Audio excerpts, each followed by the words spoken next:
All right. Hey guys, what an epic day of trading. Let's review the chart starting with crude oil. We'll go crude oil, gold, silver, dollar, and a few currency pairs through the lens of Elliott wave. All right, let's dive into the crude oil chart. All right, so wow, what a ripper. Look at that. That's a daily chart. Pressure is still down. The overall structure is pointing down. And yeah, so let's look a little more closely. You can kind of see here that almost looks like a double top. Let me get rid of that 618. So we've kind of exceeded the 618 from over here. The 618 of this wave 2 came right up almost to the 764. And then we had this, what could be 5 down. Doesn't really matter because now, whatever that is, we're all the way back up. It's like a perfect double top. Really what I'm getting at now, you can't see the perfect double top that I'm looking at here. Well, what is that high right there? This is the January contract of crude oil futures. That top over there is 751, and the top today, this afternoon, was 753. So, the way Elliott Wave looks at that is it did crack the door. It did crack the window open. Now, there's a couple different ways to look at this. The way I'm choosing to look at it is still as a corrective structure, meaning it's 3 waves up. And even though, yeah, this is 5, I think this is 5 waves up off the low. And then this, you could argue this is 3 waves down. And then now it's possible that this is another 5 up. So could be the beginnings of the 1, 2, and then now we're in a wave 3. So one of the ways I like to do things is to use a combination of Fibonacci and structure. So there's no denying that this is 3 up so far. But where did it terminate? Well, if I'm counting it as an A, B, and a C wave, one way to do that, A, B, and then you project to the 100 fib, which we initially got rejected at. Now, if you're a scalper, and you're going to take gains quickly, you can almost always short whenever you see the 100 fib, almost on any time frame, because the odds are you're going to get some kind of rejection at the 100 fib. Okay, so the yellow fib, 100 fib, would be the first potential for a C wave. This got rejected correctively, and then it kept coming. So the next available fib to look for a rejection is the 1236. Well, guess what? It formed a little, let me zoom in here. It formed a little micro double top right at the 1236 fib, the yellow fib. Whenever you see the yellow 100, 1236, or 1382, you know that I'm looking to measure a 3-wave move. Okay, so it created like this little double top right there, got rejected initially. Look, if you're a scalper, you scalp short here, you scalp short here. Or if you're a scalper, you're scalping long here. You're probably scalping this long, call it a breakout of this level, scalping long. Look, there's something for everybody in these kind of structures, as long as you are using Fibonacci and have some context of where are you. Okay, so after price got rejected at the 1236, it came up and it actually exceeded the 1382. But guess what? If I put a ratio box on here, measuring this, now I got to zoom in a little bit so you can see this. If this is a 1, 2,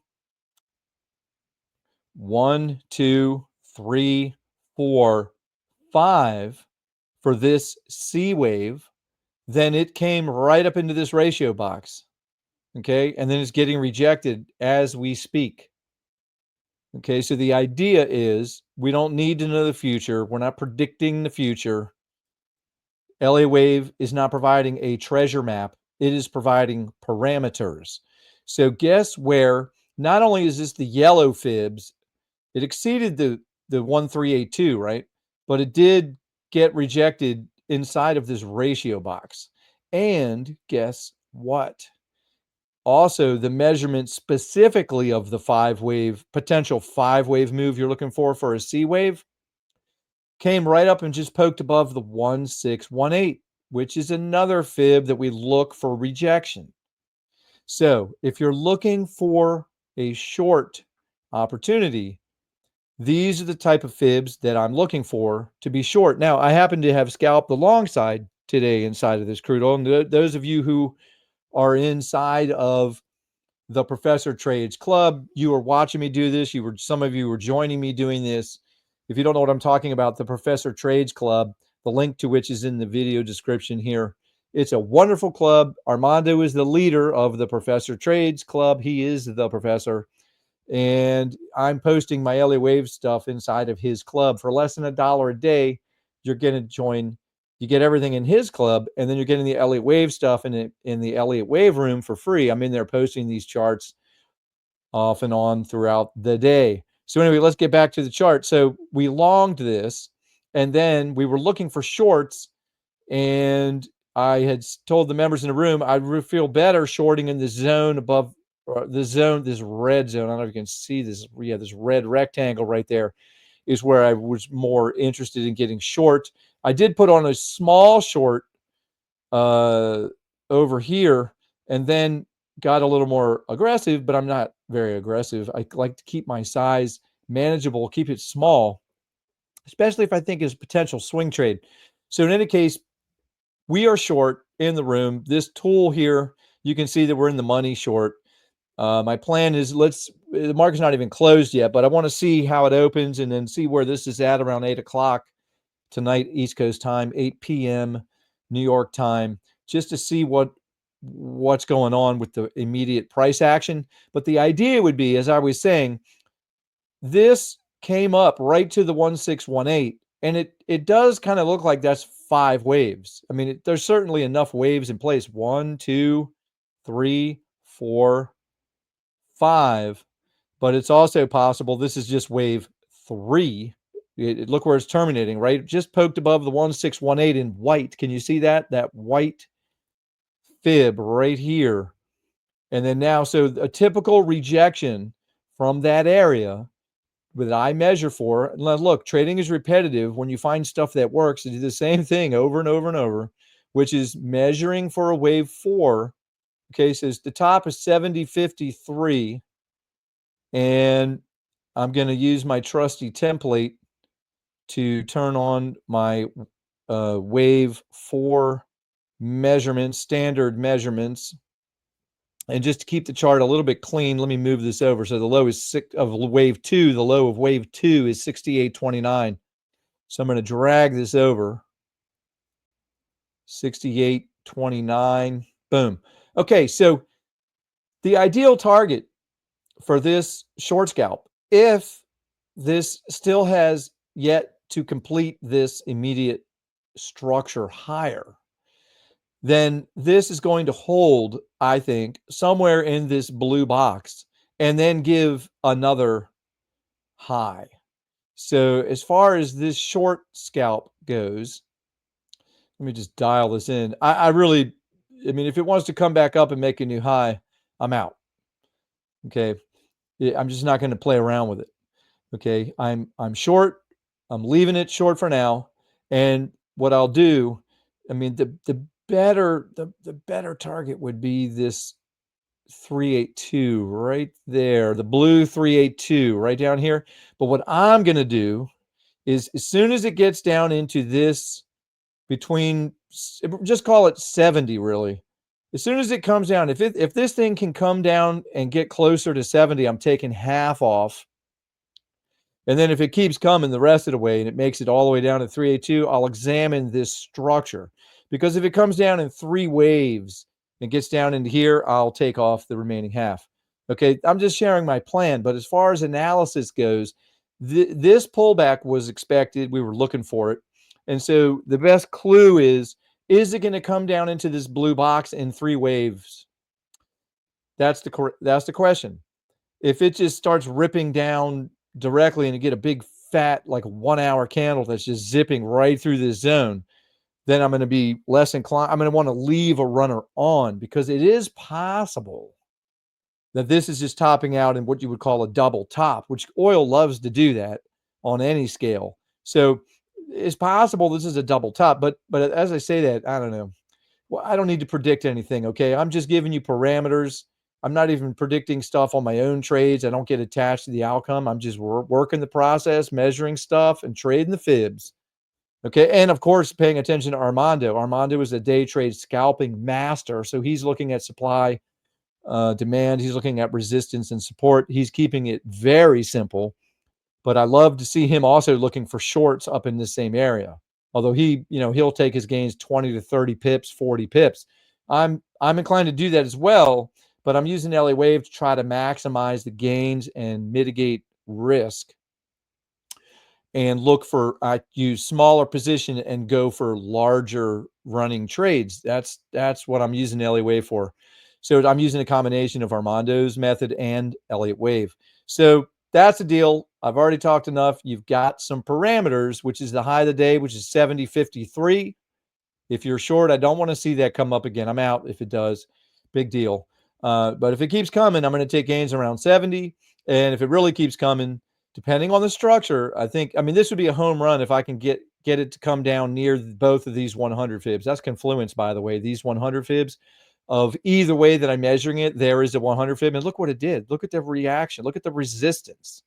Even tried again and got rejected, came all the way down. And if you were in the room, I was saying 69.06. I don't want to see it below 69.06. I almost stopped out, but I didn't.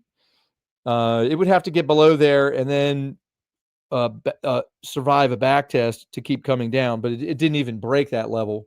So that's why I stayed in my longs. Okay. And the rest is history. Okay. So you got some parameters. Call it 70 and then 70 is the first one. And then call it 69.67. And you got the parameter to the top side. Okay. So that's the deal. Because my question is it going to come up one more time? And, if it does, I'm going to try to short it again from up here somewhere. Okay. And it'll depend on the action of this. This would be a wave 4. So, and just like I put this ratio box here to give me some added confluence between the 1618, the 1382, and a ratio box to give me some confidence to be short. In addition to Armando, I'll blindly take his trades. That guy is incredible. If you don't know what I'm talking about, you've got to come join the room for less than $1 a day. Anyway, I'm going to measure if this comes down here and then starts coming up again. I'm going to throw another ratio box because I'll be thinking of this as this 1, 2, 3, 4 with another 5 to come. And I'll use ratio box and structure of the bounce to try to determine, is it corrective or is it impulsive? All right, I've talked enough about crude oil. Gold, you already know, looking for a B wave in here. I don't think enough time has elapsed for this to be all of wave 4. I'm talking about the white count where I've got a 1, 2, 3, came right into the ratio box, blah, blah.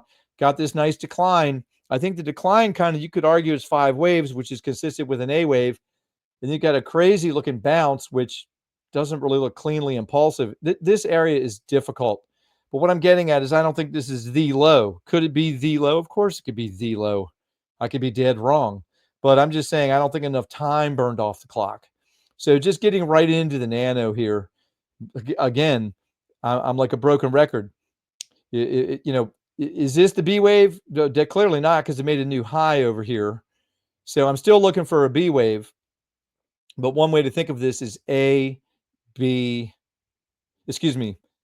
A, B, and then this is a C wave. And I was using these yellow fibs to gauge where, if this is really the A, B, and C, we are pretty much at the max to allow that. This is extended. But you know what? Sometimes my best trades are when price extends. Because you know what? When it goes too far, too fast in extension, it reverses. Now, in this case, man, shorting metals is always risky. I mean, in this environment is risky, but that's what I have done here.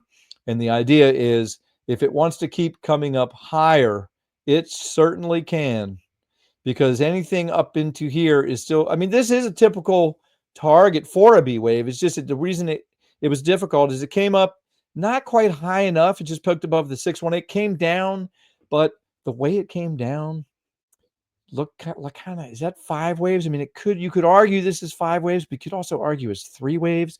And then the way this the structure price did not do me any favors in the metals. It's difficult to trade the metals right now because of the structure. So I keep zooming out. When in doubt, zoom out. When in doubt, zoom out. So I've zoomed out, and these yellow fibs are still reasonable price action for a B wave. So if you look at the 4-hour, kind of similar to oil, not having anything to do with oil. Okay, I'm not making any correlation. I'm just showing similar to crude oil, kind of double top. I mean, it poked above it really. By the way, I got to get off this December contract. My lower time frame is the front month always, but these 4-hour and daily, I just need to get off the December contract. But the point is, I put on a small short. I'm not going to play with it. If it wants to come up, I'm going to stop out. And the idea being, let's see, this has to get rejected really soon in here. It just, I don't think wave 4 is done. So this needs to get rejected and then come back down further deeper into this blue box. That's my thinking. That's what I'm looking for. All right, that's gold. Parameter wise, it's already kind of maxed out for the way I'm viewing it. If it wants to keep going, I'm just going to view it as a B wave, but I'm not going to be sitting here holding on to these shorts if it wants to really keep going. Okay, so let's look to our left and give you a parameter. I mean, obviously that's the top, and that's a good thing to keep an eye on, regardless of whatever degree you're looking at, whatever time frame you're looking at. Right, so the more this comes up, the higher. Look, if this really keeps coming, which man, that would just be unlikely, just based on the structure and where it's hitting on these fibs. It's just unlikely that this, I mean, it could make it up there, but not without a pullback. So, gee, what would that be like if it just kept going? Yeah, I mean, that's what it is, man. That would have to, that would be quite the extension if that just comes up without a pullback. All right. So, I mean, to give you parameters, that is the next meaningful parameter is 28.26. That's the next meaningful parameter, 28.26, right? Which is the high. So, but the real parameters, look, if you want some parameters, keep an eye on my daily chart. I'm going to give it to you. I'm going to zoom in right here. 27.40. If it gets above 27.40.40, then the next meaningful fib for a B wave is 27.72.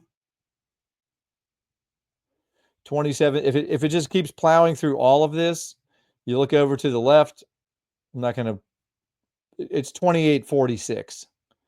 28.46. So all of these three levels, the 27.40.40, it's important. 27.72, it's important. I see 886, and the ultimate level 28.46. My God, look, what is gold doing? I mean, this can be a B wave. B waves are variable. B waves are variable, so anything goes. But I'm just trading what I see and attempting to trade. Look, you could not trade at all. That would probably have been the better thing. But I had such an insane, incredible day. And also, Armando's looking for a short scalp. So I'm in on it. That's gold. Silver, not too unlike gold. Silver is not too unlike gold in the sense that, look at this B wave. I think it's a B wave. You look at the 4-hour, and I had been saying, if you've been following me in the room or watching my videos, you know that the 618, this green is sort of the line in the sand to be short. If it gets much above there, that opens a whole nother can of worms if that gets above 33.44. This did poke above what I was looking for. Let's drop down here. You can see I did short. I had a failed attempt over here, and I am in a successful short now. So my plan is to take off a bunch of this. I don't have a huge position, but I'm going to take the money. I'm going to take the gains after the open tonight. And I'd like to wait until 8 p.m., 8:30 Eastern New York time, 8:30, because there's usually not a lot of action happening until 8 or 8:30, unless there's some crazy geo stuff going on. But that's really silver. You can see. So for me, my parameters are really simple right now, which is the high. I'm not going to be in this if it just suddenly comes. Well, first of all, I'm going to take some gains, but yeah, this this is not impulsive. What's going on in this general area? It looks overlapping and correct. But hey, what do you want to say? It's making higher highs and it's made a few higher lows. So I'm going to take this off. I don't want to see above that high. Right? I'm just giving you really simple parameters, which is 33.14. 33.14. I'm hopping back over to the 4-hour chart just to mark that high. 33.14. And as a scalp, depending on the price action a little bit later this evening, I'll decide. But this is, if we're just scalping here, if you're lucky enough to see this come all the way down, I mean, that's a heck of a scalp, though. Geez, I don't need all that. I'm going to take some gains off and then see what happens. If this survives, and I'm going to move my stop down because I'm not going to give all that back. Right now, my stop is break even. But I'll probably move it down after the open just to book some more gains. But an ideal target just initially is going to be down here in this zone. Just call it 32.39. Anyway, so that's silver. Oh my goodness me. If you were in the room with me watching my charts, holy cow. We caught almost this entire room. Now look, I post my chart starting at like 5:45 in the morning, and I don't know how many. I must have posted 12 charts because I got really into the currencies. And then after I had posted, I meant to post a Nasdaq chart, but I didn't. I ended up long, and I took it off half of it. And this is all in the room. So if you're in the professor's room, you already know what I did. And then I took it off up here, and then I shorted. And you can see that that's now. I usually don't like to do that. It really smacks of over trading. It's a very bad example. The reason that I did it, it's very rare that I just turn in my longs for shorts. I don't do that. But it's just that I held the runner for the whole deal. And this is the zone that's been on my chart. So when it got up here, and look at these volume bubbles, that helps me as well, because people love to buy the tops. And I'll gladly sell my longs to you when you're buying the tops. Okay, it doesn't always work. This is just a clue, but you combine Fibonacci, which this is a Fibonacci level. It is a level that I dragged over from the left. So you have two confluences, and then you've got some volume, people buying the top. When it's ripping, look at these candles. This is a 1-hour chart. Look at those candles. You know how much liquidity is now? And this arrow was on there long before this came up. So look, it just worked. And so I took off half and left the rest, and then booked the gains and flipped short, because why wouldn't I short it? If I hadn't have been long, I still would have been looking to short up here. And on top of that, Armando is signaling scalping short. So when Elliott Wave and all my levels line up with what Armando is saying in the Professor Trades room, I get an extra level of confidence. Now, I still don't go big anymore. I stay small.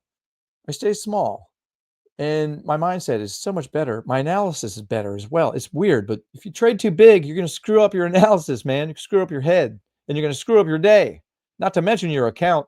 Anyway, so that's I mean, am I giving you parameters? Okay, for the moment, it is absolutely possible that NASI just needs to come up at least to 22.72. At least. I'm saying that could happen. That could totally happen. So all I'm going to do is be smart enough to book some gains tonight, this evening, right here, and then look at structure. It depends. We'll see what the action is later. But for right now, obviously the high of the day is a parameter, obviously, because then it got rejected right up here near the 1618. All right, so I'm just going to mark that. It's 21,820, 21,820. And I think a realistic target for shorts is going to be, man, honestly, look at all the liquidity left behind in this 1-hour in these collection of 1 hour candles. So, I mean, I don't know what's going to happen. Look, this thing that's crazy bullish action, right? But when things move too fast, too far, they have to pay back because the big money doesn't like this. So they're going to come back for this. The question is when. So maybe it's overnight. So I think 21,605. I mean, that's a 200 point Nasdaq short scalp. That's crazy. I'm not predicting that. I'm just saying I'm going to take gains and then work my stop. I'm going to keep my stop really wide because I'm small enough that, hey, I'm happy I took some gains on the short side. Don't be greedy. And then put the stop at break even and then just see what unfolds a little bit later this evening. But good God.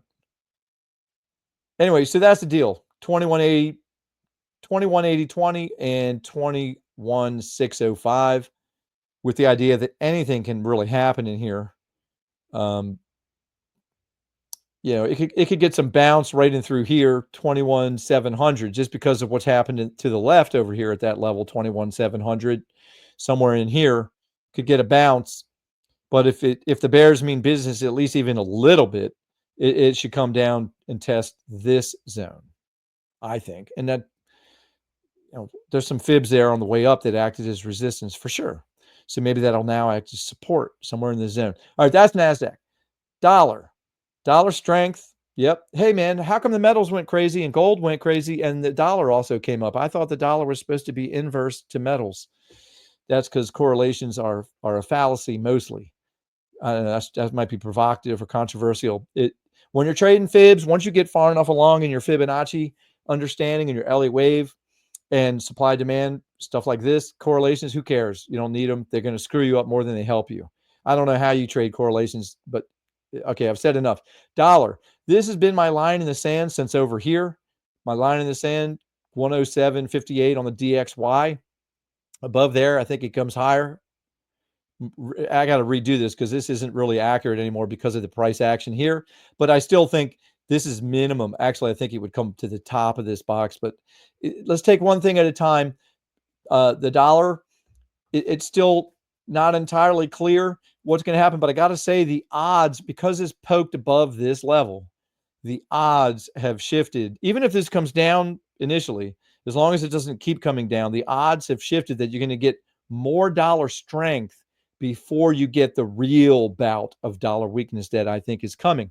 So this is good information to have, especially if you're trading currencies. It's still a little bit in the middle, but the idea is if you're going to get more dollar strength from here, all I'm saying is I still see it as a B wave. That's what I'm saying. So looking at this structure, this could have been wave one of a decline. And this could be wave two, which means it can come up a little higher. Wave two typically composed of three waves. This structure is very difficult, but I'm going to do a little quick and dirty Elliott wave right here. I want to see how this would look if I were looking for this to move in a three-wave move for a potential wave two, 105.803.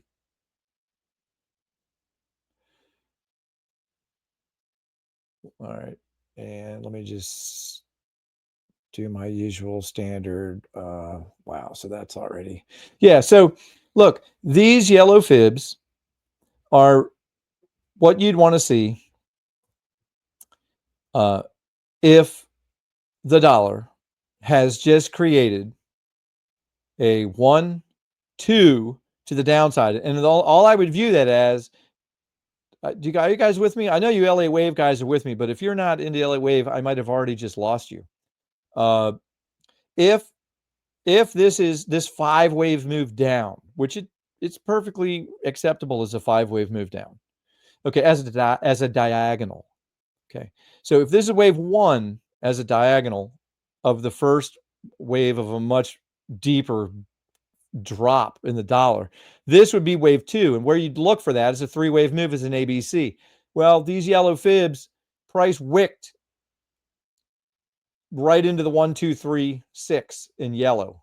Let me make those a little bit brighter so you can see them. Price wicked right into the 1, 2, 3, 6. And I could even argue that this is an A, B, and 1, 2, 3, 4, 5 for a wave C. And this did make a lower high right there. So it is getting rejected in this gray zone. So I think there you go. So this parameter 107.58 above there, and I think we need to go higher if for a B wave to continue grinding higher as a B wave before we get the start of the C wave. So what I'm on alert for is I'm looking for 5 down and a 3-wave correction as a 1, 2, and then wave 3, which will be crazy. When the dollar finally drops, I think you're going to know. You're going to know, okay, if that happens. I'm not predicting anything. I'm just showing you parameters. So 107.58 is going to really take the odds away from this being a wave 2 right here. But at the moment, let me just clean it up a little bit. At the moment, price came right up. Now you can see it more clearly.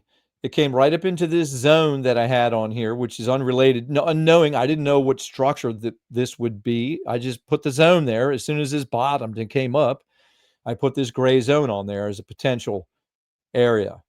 And now I'm filling it out because of this structure, and it's wicking right into a fib that could be reasonable. So, and if this is already, now I don't want to get in the weeds. You know what? I've already given you some parameters, so I could keep going, but I'll do that on my own, and you'll keep getting parameters if you're in the Professor Trades Club each morning and a couple times during the day. All right, so if this comes down, great. That's a parameter right there. If it keeps coming up, that's a parameter. All right, boom. There you go, the dollar. So now everything else that I show you is really beholden upon what the dollar does. My buddy Alex from Mexico, if you're watching, hey, buddy, here's your dollar. Here's your Mexican peso dollar. It's all about the dollar. If the dollar keeps getting stronger, then, it's going to take fewer of them to buy these pesos, and you're going to come down here. Probably I'm going to target this box. But you see, guess what? You got these yellow fibs on here as well. So, but if you're into this pair, if you're into this currency pair, watch these levels. Here's your parameters right here on my screen. Pause the screen, look at the levels. Above right here, 2083. It's more likely you're going to come up here. There's some confluence right up here where my question mark is there, which is why it's there. If this comes down, really got to watch out below this zone right here. I think it is much more likely, if this can't even hold this level here, and if it gets down in here and then a back test, I think you've got a decent short scalp from this area down lower. Okay. So those are the parameters right there on that pair. If I look at the Canadian, similar thing. It's all about the dollar. Look, this came up, tagged this 100 fib, and what I was measuring there is as if, where do my fib labels run off to? If this is going to give you a 3-wave corrective action, it really measures. This is like the ideal example of a 3-wave move. A, B, 5 waves for wave C, right into the 100 fib. Also, another level I dragged over from the left. So this is very simple. These parameters are literally just, here they are. Above, it can keep extending. I can add another fib on there, which would not be unusual to see if it wants to extend. These are the zones. Zone here, and then, this is so choppy all through here. But I mean, this is the next zone down. So it's all about the dollar. These are your parameters. Take a screenshot if you're into this pair, the US Canadian dollar. Same thing here. It's all about the dollar. EU, euro, dollar. What's the dollar doing? If the dollar wants to rip higher, it's going to take a whole lot less of them to keep buying the euro. So you're going to see this short scalp idea play out. And this would be the target for it if it's going to play out. But it's all about the dollar.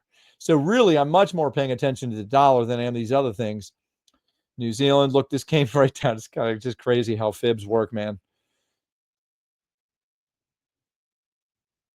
Yeah, actually, this would be the 3 here. I never moved that label. So, look what it did. It came down to this white fib almost to the penny and got a little bounce. But again, it needs the dollar. If the dollar drops, this pair is going to go up. You notice all these currency pairs right now are right in those areas that they're at a respective count. This is a wave at the wave 4. Is it really going to get a wave 5 or no? This is at the bottom of a wave 5. Is it really going to just stop there and now reverse? It depends what the dollar does. Is this going to stop and reverse? It depends what the dollar does. Now, EJ, now I'm in a different universe. Japanese yen, pretty much nailed this bottom at the 1618, and it's coming up, and I thought it would come into this box, and now you're in the box. It's getting rejected. It's not really following me. I wanted to see a deeper B wave, but this is the box you'd look for rejection. So, and then a continuation lower. That's what that question mark is about down here. So, this is, look at the very choppy. This whole instrument is very choppy, but it did respect this 3-wave yellow fib at the 100 fib. Did respect it. Then I have a larger degree, exceeded its 100 fib, but came up almost to its 1236 fib. Are you with me? Did I go too far, too fast? See, this ABC is larger. So there's a larger degree ABC structure. But I also measured another 3-wave move inside of it. So there's really confluence here, and it's almost to the 618. It's between the 50%. This is confluence. And it came all the way back down. And then now I'm looking for it to move up in 3s. The thing is just moving in 3s, but it is in the blue box. It did just wick above the 50%. So I don't have an edge on this currency pair, but I'm sharing you what I am seeing. And good luck trading the EJ. I had most edge on the GJ. Look at this thing. Bam. This one, it's played out. If you've been following me, I was long over here. And if you're still in that long trade, you might want to start thinking about getting out of it after catching massive pips. You're welcome. So that's the GJ right into the box. And the idea here, now look, I'm not even big. I got to get up to speed on the Japanese yen and these pairs since I'm tracking them sort of without paying a whole lot of attention of the Japanese yen. I do zero fundamentals. I'm all Fibonacci. I'm all Elliott wave when it comes to currencies. I know nothing about fundamentals. I don't care. Whatever the Fed I could care less about any of that. It's just I'm tracking fibs, I'm tracking Elliott wave, and I'm correlating, especially with the dollar and those other pairs I mentioned. This whole entire trade, I have done nothing but Elliott wave on. And you guys have been following along with me, know how well it's been working. So including catching the bottom, catching the original top, catching the lows. This was very difficult through here, but I guided us pretty well. And then was looking for shorts up in this box. I didn't want to short it here. I wanted higher. I kind of was delayed with my shorts, but eventually I got on the short bus. Pardon the expression. Caught a lot of the short action very nicely. And now look at the long trade. Boom. So it's about time to harvest these gains. Okay. Because the idea would be this is coming up correctively and we're still going to go lower. It's going to take a lot more yen. A lot less yen to buy the pound. Because sooner or later, I guess now if you are into the fundamentals, I guess what you would say is the Japanese Fed is going to have to come in and do crazy, whatever they call that, intervention. And I mean, can they print anymore? My God. But if they do, if they don't give relief, I mean, if they do, sorry, I have a little dyslexia issue going on at this moment. Forgive me, but you know what I'm trying to say. If you're into currencies, you know what I'm trying to say. Either this is going to crap out in this region and keep coming down, or it's going to keep going. That's the deal.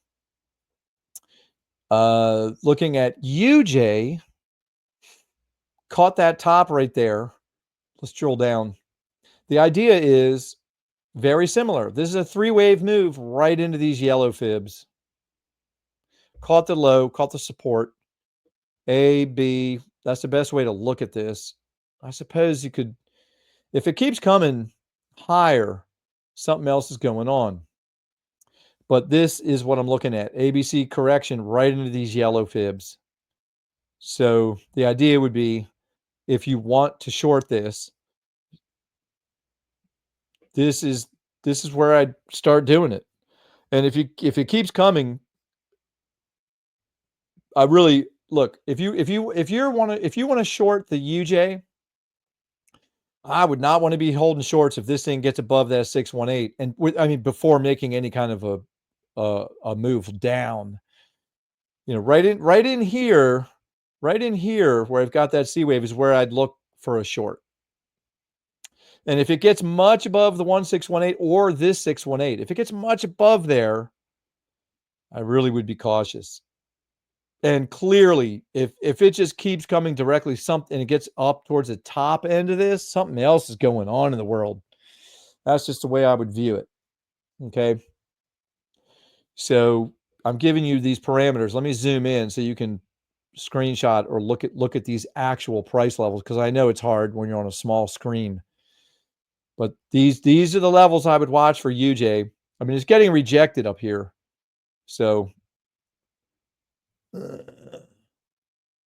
yeah, if you want to short, I'd put a stop above the 618, because anywhere in here is still fair game.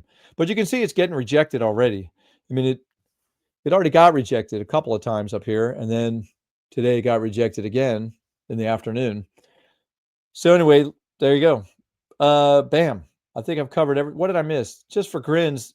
What is this? Oh yeah, the Nifty. Let's look at the Nifty, man. Yeah, man, nailed the top. It's coming down. This could absolutely be a 1-2.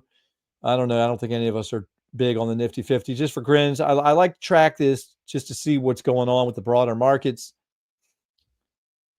I'm not trading this. I don't trade this.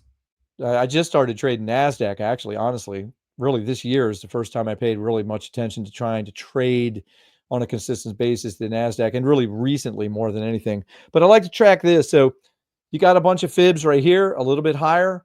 If that doesn't get it, 62, 63. Good God. Can you believe we were talking about 6,000 at SPX? Whew, this is why I don't do fundamentals. I don't listen to pundits. I don't do fundamentals. I do Fibonacci. That's my pundit, Fibonacci. But it's not just LA Wave. It's Fibonacci. It's volume. Volume in Fibonacci, level, supply, demand zones. There's so much efficacy with learning how to just put some levels on your chart, like what Armando does. It doesn't even matter what instrument. Just knowing how to put levels, like really, the Nasdaq is a perfect example. Look how it's moving level to level. And if you're in the Professor Trades Club, I'm just preaching to the choir. But I really learned a lot from Armando about how to put levels. And when I see these levels lining up with Elliott Wave and volume, and this is a perfect example of what I mean by that. Like you see these little tiny bubbles. This is a 1-hour chart. The bubbles are outsized volume on these candles. That is not present on these other candles. If it were there, the bubble would be present. It is not. The bubbles help you. If you have a fib level that you think might generate a pullback and you see the bubbles, that gives me a little more confluence. So it happened here. Now, I'm not talking about massive swing trade. I'm talking about scalping. Okay, it happened here. Day trading, I'm talking about. It happened here. Day trade scalping, it happened here. This is a 1-hour chart. There's a lot of money in these little short candles that don't look very consequential. But if you're scalping, yes. So bubbles here. This one produced, it made a new high right into my ratio box. And then it made a pretty, that's crazy juicy. Now, there weren't selling bubbles down here, but look at that wick. Look at that wick. So it's not just about Elliott Wave. Yeah, I'm talking about Elliott Wave, but I'm not trading just Elliott Wave. I'm trading Fibonacci, volume, structure of price, And of course, my cheat sheet is a man named Armando. If you're not in the Professor Trades Club, for less than $1 a day, you need to be. I'm telling you, cannot recommend it more. And then now more bubbles right into a zone. Boom. All right. So there you go. Sorry for the long-winded video, but I'm trying to give you guys value. If you're new and you're watching this and you feel like you're getting some value, hit the like button, please. It helps me. Hit the subscription button. It helps you. So you'll be notified when I make another video. And for those of you buying me coffee, Greta, Mary, Robert, Derek, thank you guys. Raj, love you guys. The Professor Trades, man, rock on. The description to the coffee, if you don't know what I'm talking about, there's a link to buy me coffee in the video, the description of this video. But the main thing is come join the club for less than $1 a day. I'll see you in the room. Thanks for watching. I'll see you on the next one. Bye-bye.